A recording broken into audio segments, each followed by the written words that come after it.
I enjoy reading horror and fantasy novels, added with an interest in supernatural things because something unexplainable happened to me once. I experienced a horror story as a child. I had thought about it a lot over the years. This story had been buried in my heart incredibly.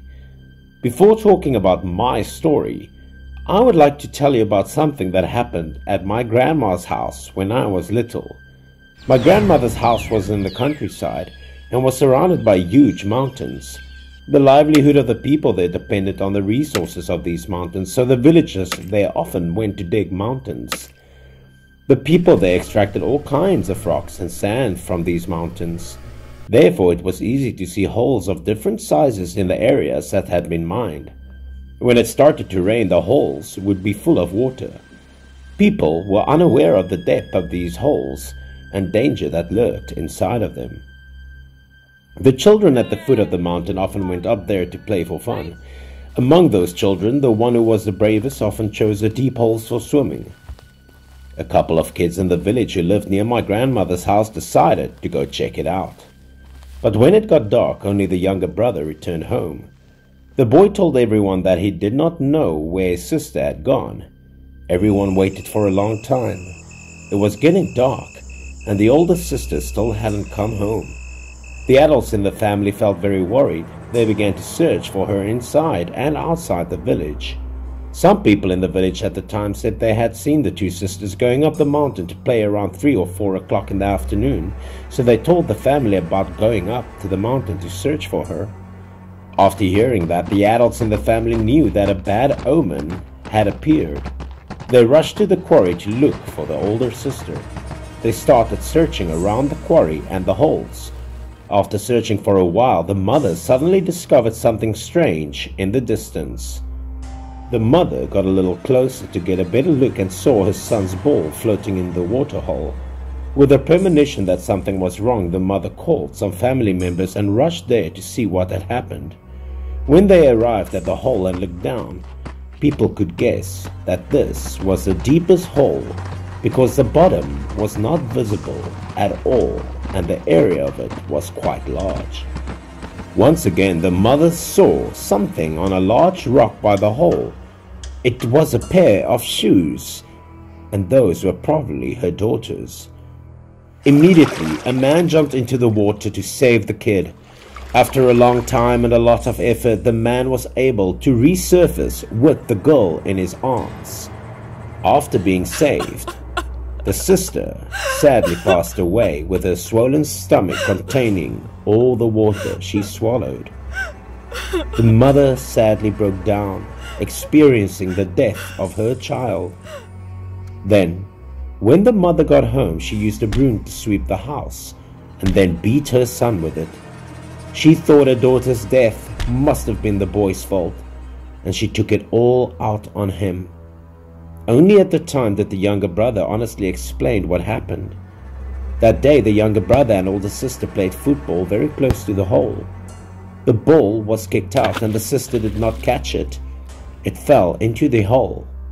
The younger brother was unsure of getting too close because of his mother's warning, so he begged his sister to go to the water to retrieve the ball.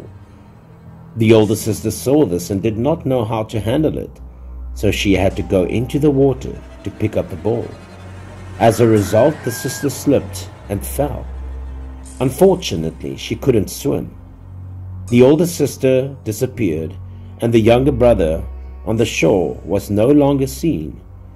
At that time, the younger brother was so scared that he rushed home without daring to tell everyone the whole truth.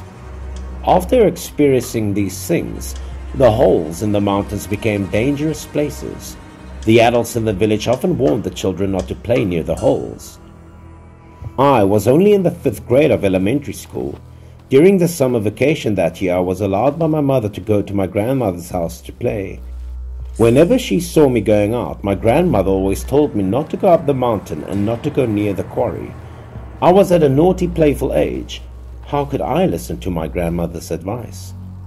At first, I just threw rocks into the water, but soon realized that it was one of those holes. It was so deep that when a stone was thrown into it, it would no longer be visible. I threw one after another, and this time I threw it very hard into the water. Suddenly, I saw a special red carp appeared with a very large body. I didn't think much of it, but I thought I wanted to catch the fish, so I waded into the water. Meanwhile, I tried my best to be able to move forward, but I still couldn't catch that fish. Still, I wouldn't give up, and I tried my best. Unfortunately, my foot slipped and my whole body started sinking into the water. My body sank deeper into the water and I couldn't swim at all. I just struggled instinctively. But the harder I kicked, the deeper I sank. After a while, I couldn't swim anymore. At this point, I started drinking too much water, and gradually it overwhelmed me and my breath started leaving my body as I sank. I almost felt like I was about to die. And then I had the feeling that someone had saved me. I vaguely saw that it was the shape of a girl, and suddenly a very miraculous thing happened. I was lifted out of the water. Because I was so excited and quickly climbed ashore, after turning my head to look back, she disappeared. I was really confused and didn't know what had happened. My grandfather and grandmother suddenly appeared, and later I heard her say that when my grandmother was at home, she had a premonition that something bad had happened to me. So she came to find me. And in order not to be scolded, I lied to my grandparents that I was just hanging out near the hole when a girl pulled my leg down and I almost drowned. As a result, my grandparents did not scold me, but only comforted me, saying that I still had great luck, or else I would have been taken down by the girl to take her place and be a ghost for the rest of my life. Although many years had passed, I still did not have the chance to tell the truth to anyone. The truth I had hidden for so many years. All I wanted to do was to thank the girl who saved me and apologize for blaming her, as well as all the tragedy she had to endure.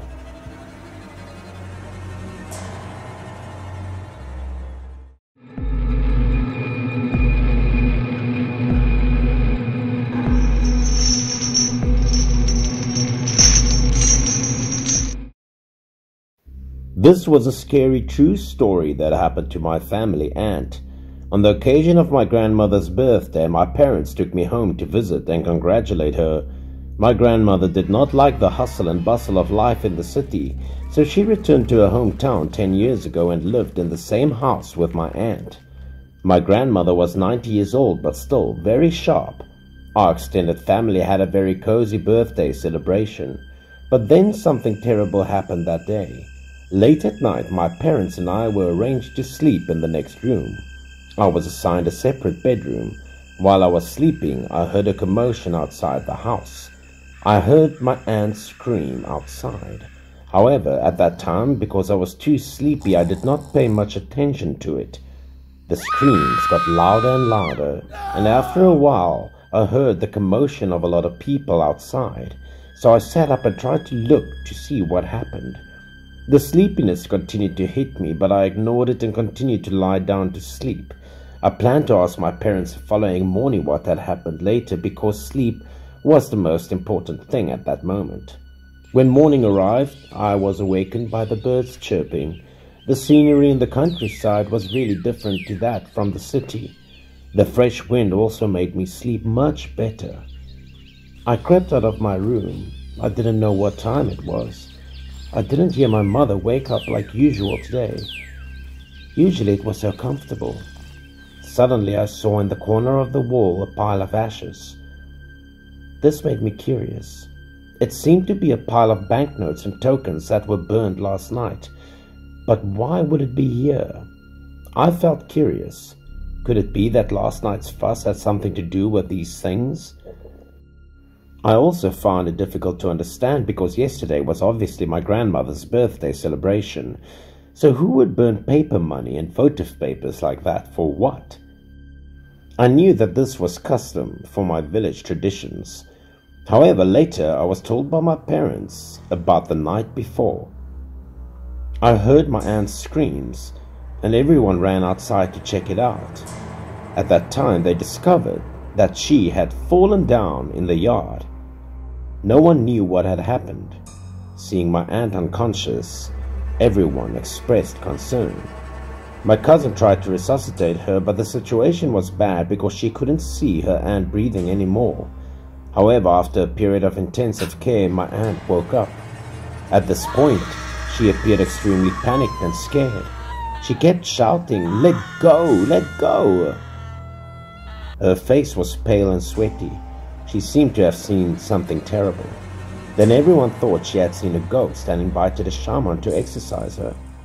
The shaman quickly set up a stage and began to cast spells. It was also the first time I witnessed an exorcism performed by a shaman, which looked very serious and monstrous. During the ceremony, the shaman said that last night was a ghost in the south. He came to capture my grandmother's soul but accidentally caught my aunt by mistake. So to solve this problem, the shaman asked us to prepare coins and gold paper to burn instead. Everything was prepared and done by everyone in my family. Only my grandmother was absent. People burned votive paper and begged the ghost to leave the place and spare my aunt.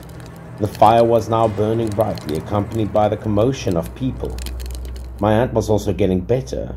Everyone reassured her that everything was okay. She would rest fine. Having finished everything, the shaman instructed the people in the house on a few things to ensure that this thing would not happen again. That night, my family members could not sleep at all. Only I slept as if nothing had happened. My aunt then slowly regained consciousness. Her face also became rosier. Everyone surrounding her breathed a sigh of relief when they saw that she had regained consciousness, and everyone was also curious to know what had happened. My cousin reassured my aunt that everything was okay, and that the shaman helped us out, so there was nothing to worry about. My aunt looked happy, and she felt secure. She began to recount the terrifying incident that had happened that night before. So after the birthday celebrations, Auntie washed the dishes and walked back to her room. The air that night was quite cold, and suddenly she felt like someone was walking behind her. She stopped when she noticed that a man was also looking at her. She turned her head and asked who it was. Because it was dark and the person hid behind the tree, it was difficult for her to see his face. The shadow remained motionless, looking at her. She thought he was a family member, but couldn't see exactly who he was. She asked again why he tried to scare her like that. Suddenly, the shadow drew closer to her. With smoke spreading around, he looked at her with a very dark and scary look. Suddenly, he grabbed my aunt's hand, causing her to scream, and at this moment an electric current ran down her spine. She felt the fear of being caught by the hand.